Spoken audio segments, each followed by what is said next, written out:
കുരിശ് ഒരിക്കലും ബലഹീനതയുടെ അടയാളമല്ല, മറിച്ച് ധീരതയുടെ അടയാളമാണ്.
തളർന്ന കട്ടിൽ കിടക്കുന്ന എന്റെ ജീവിത പങ്കാളിയുടെ മുഖം തുടയ്ക്കുമ്പോൾ ഞാൻ അനുഭവിക്കുന്നത് ഈശോയുടെ തിരുമുഖത്തിന്റെ ഛായ ഹൃദയത്തിൽ ഏറ്റുവാങ്ങുന്ന അനുഭവമാണ് എന്നുള്ള തിരിച്ചറിവ് നമുക്കുണ്ടാവണം.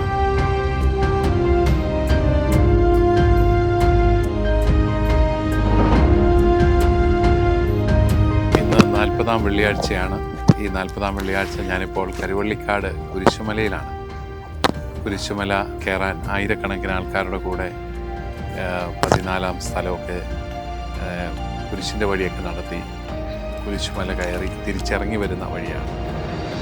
ഈ വർഷം ആയിരക്കണക്കിന് ആൾക്കാർ നമ്മുടെ അതിരൂപതയിൽ നിന്നും മറ്റ് ഇതര സഭകളിൽ നിന്നും ഇതര രൂപതകളിൽ നിന്നുമെല്ലാം വന്ന് ഈ കരുവള്ളിക്കാട് കുരിശുമല കയറുകയുണ്ടായി. അത് വലിയ ദൈവാനുഭവത്തിൻ്റെ ഒരനുഭവമായി അനേകരെ സാക്ഷ്യപ്പെടുത്തി. കർത്താവിൻ്റെ പീഡാനുഭവങ്ങളെ ധ്യാനിച്ച് ഈ മല കയറി അനുഗ്രഹങ്ങൾ പ്രാപിക്കാൻ അനേകർക്ക് സാധിക്കട്ടെ എന്ന് പ്രത്യേകമായിട്ട് ആശംസിക്കുകയും പ്രാർത്ഥിക്കുകയും ചെയ്യും.